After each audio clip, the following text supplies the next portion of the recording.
Hi there, welcome to UTV Guna. I've got Liam with me ahead of our massive match tomorrow night against Tottenham.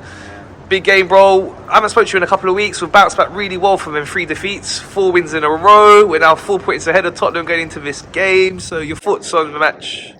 Obviously a big one for us. We win, Champions League is secured. Draw, have to win 1 out of 2 reasonably hard games, depending on context, because obviously Everton are safe by that point. They might have nothing to play for but pride. We could pick up a game, could pick up a win there. Away from home, Newcastle is a difficult game. Obviously, they've been quite good in recent weeks compared to their earlier season form. But yeah, I mean, yeah, like I said, it's a big game. I think it'll be very, very cagey to start off with, very, very tense. Hopefully the pressure doesn't get to the boys and we can come out and win. Okay, so if you're Arteta now, how would you look to approach it tactically? Would you play defensively? Because a draw would be a good result for us. They need to win, so they have to come at us. So would you look to play defensively, not commit too many men forward? Would you look to play our normal game? Or would you go all-out attack? Because if we went and won there, we would seal the Champions League spot at their stadium, which would be amazing. So yeah, how would you approach it? I mean, it's a tough one because naturally, given the narrative at the moment, obviously Spurs being a counter-attacking team, and I mean, I give it to them. They're probably, I say it for gritted teeth, but the best counter-attacking team in the country by a mile as well. And I think they still can play through the lines. They are a decent side of that. If they can draw Arsenal well from being a little bit defensive, I think, like I said before, it'll be a bit cagey at the start. There'll be a couple of tense moments and one team trying to figure out the other. I would personally go a little bit more on the defensive side. I've heard a lot of whispers, and I kind of agree in the idea that we should go with a back three because it will kind of throw Tottenham off a little bit. They'll probably be expecting us to go with our usual 4-3-3. I reckon bring Holding in, have Gabriel and White.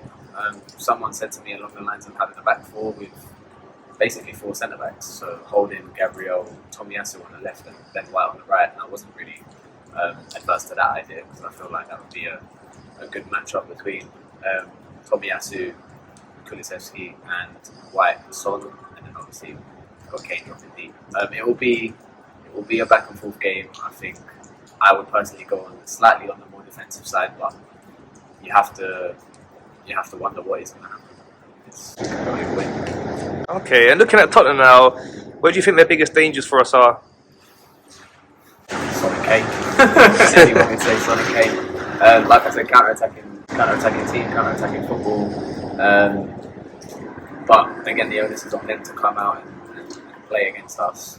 So it doesn't usually suit their style, but yeah, it would just be Son and Kane. I'm not really too bothered about anyone else, to be quite honest with you.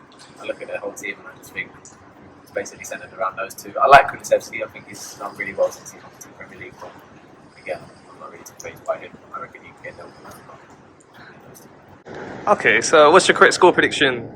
Christ. I'm usually useless at these, but I'm gonna go 2-1 to Arsenal or a 2-2 draw.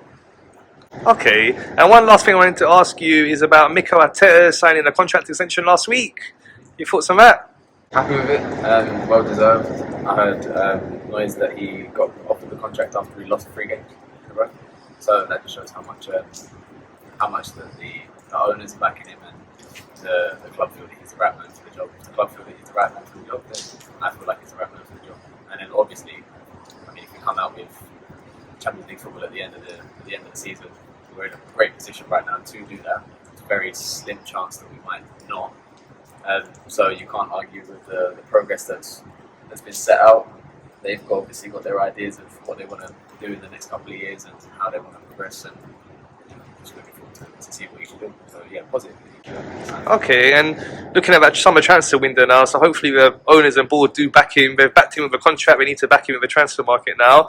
How many players do you think we need to get in, and what positions? I mean, there's obviously a lot of noise about a striker. We need a striker. Like I said, I think we'll try and get Nketiah under a contract, which would be another good sign. And I'm really impressed with what he's done over the last couple of weeks, coming from pretty much only getting on at the end of the games, or kind of either winding down or trying to look for a winner. And he's done really well. I think Lacazette will go, so we need a striker. We need one striker at least. I think we'll get another one. We'll get a wide forward who can play in the middle. So a wide forward striker. Probably get another versatile fullback.